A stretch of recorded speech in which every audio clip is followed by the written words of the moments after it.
Hello everyone, I am doctor Apala Mishra और मेरी rank 9 आई थी यूपीएससी 2020 एग्जाम में। और अभी मैं आपसे बताऊंगी कि एग्जाम क्लियर करने के बाद क्या होता है।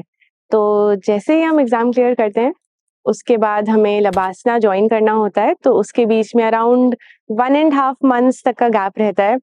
उस गैप में आपको अपनी पैकिंग करनी होती है और उस गैप में आपकी सर्विस आइटरेशन लिस्ट निकलती है और बहुत सारे फॉर्मल प्रोसीजर्स होते हैं जो करने होते हैं। एंड हम लोग बहुत एक्साइटमेंट से वेट कर रहे होते हैं कि लबासना जाने का दिन कब आएगा। And finally that day arrives. हमारे लिए वो दिन था 5 दिसंबर 2021। और जैसे ही हम लबासना पहुंचते हैं तो सब लोग वहाँ पे बहुत एक्साइटेड होते हैं, इंथुजियास्टिक होते हैं, बहुत पॉजिटिव एटमॉस्फेयर होता है। बट वहाँ जाके हमें पता लगता है कि सब कुछ चिल नहीं है। बहुत ट्रेनिंग, प्रॉपर ट्रेनिंग होती है, बहुत डिसिप्लिन ट्रेनिंग होती है, पीटी होती है, बहुत सारे एक्स्ट्रा करिकुलर्स होते हैं, हॉर्स राइडिंग होता है, स्विमिंग होता है, बहुत सारी अपॉर्चुनिटीज होती हैं चीज़ें सीखने की। फॉर एग्जांपल पेंटिंग हो गया, डांस हो गया, स्पोर्ट्स एक्टिविटीज बहुत सारी होती हैं। एंड क्लासेस तो होती हैं, क्लासेस के बीच में ब्रेक्स होते हैं जिनको कहते हैं सन ब्रेक्स, जिसमें टी ब्रेक्स होते हैं, लंच ब्रेक्स होते हैं।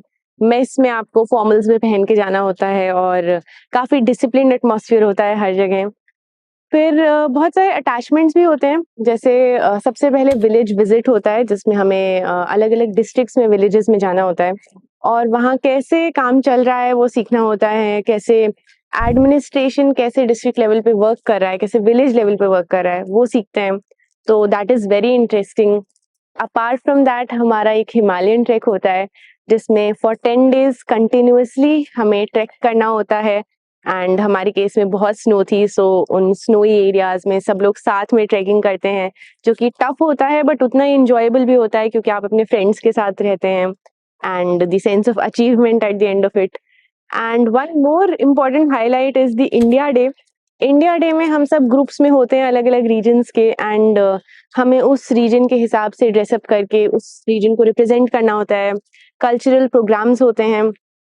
I think one of the major highlights of LBSNAA is the cultural programmes in evenings. बहुत सारे इवेंट्स होते हैं, बहुत सारे एक्टिविटीज होते रहते हैं, पूरे time you are mostly occupied. But it is also very, ऐसा भी है कि लोगों को लगता है कि आपने यूपीएससी एग्जाम दे दिया तो सब खत्म, बट लबासना में भी एग्जाम्स होते हैं एंड एमसीक्यू बेस्ड एग्जाम्स भी होते हैं, एक दो रिटन एग्जाम्स भी होते हैं। You have different modules. For example आपका लॉ मॉड्यूल हो गया, एडमिनिस्ट्रेशन मॉड्यूल हो गया, जिस बेसिस पे आपकी क्लासेस होती हैं।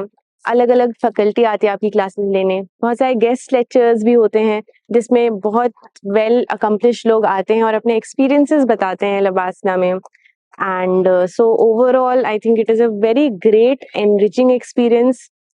जो सबसे डिफिकल्ट पार्ट लबासना का अगर मैं कहूँ तो that is, I think, PT के लिए आपको हमेशा मतलब रेडी होना पड़ता है। And also it's on a hill, तो आपको बहुत ट्रैकिंग करनी होती है ऊपर नीचे, but that is also enjoyable. It is beautiful, Mussoorie is beautiful and अच्छा एक्सपीरियंस रहता है। In 3 months you meet a lot of people and you make so many friends. अचानक से आपकी लाइफ बहुत आइसोलेशन में होती है और फिर अचानक से you meet so many people and आपकी लाइफ इतनी इवेंटफुल हो जाती है, तो काफ़ी हैपनिंग ट्रांजिशन होता है लाइफ में। But at the same time it is also a little hectic. आप पूरे time you are less on sleep and सब लोग इतना खुश भी रहते हैं, हाई ऑन एड्रेनलिन। तो एक तरह से काफ़ी वो 3 months कैसे बीत जाते हैं वो पता ही नहीं लगता है बिल्कुल भी।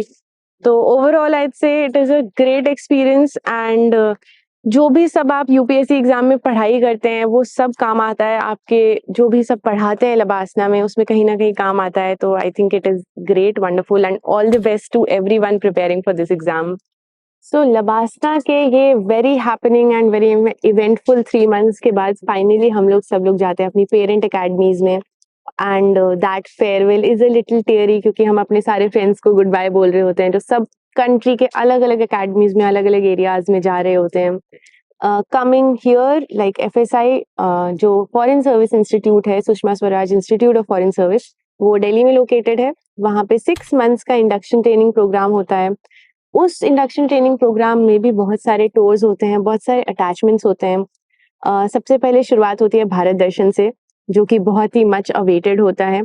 In the Indian Foreign Service, Bharat Darshan is 2 weeks and all other attachments are 1 week. तो ओवरऑल काफ़ी सारे हफ्ते होते हैं जिसमें हम बाहर होते हैं दिल्ली से।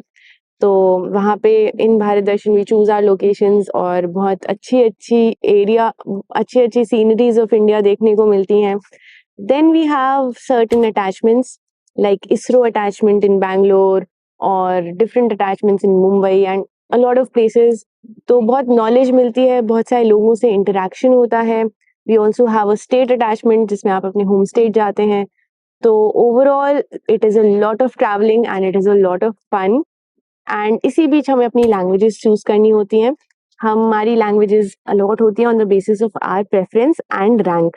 तो लैंग्वेजेस अलॉट जब हो जाती हैं तो उसके बाद आपको अपनी कंट्री में जाना होता है जहाँ पे वो लैंग्वेज सीखने आप जाते हैं एज अ लैंग्वेज ट्रेनी।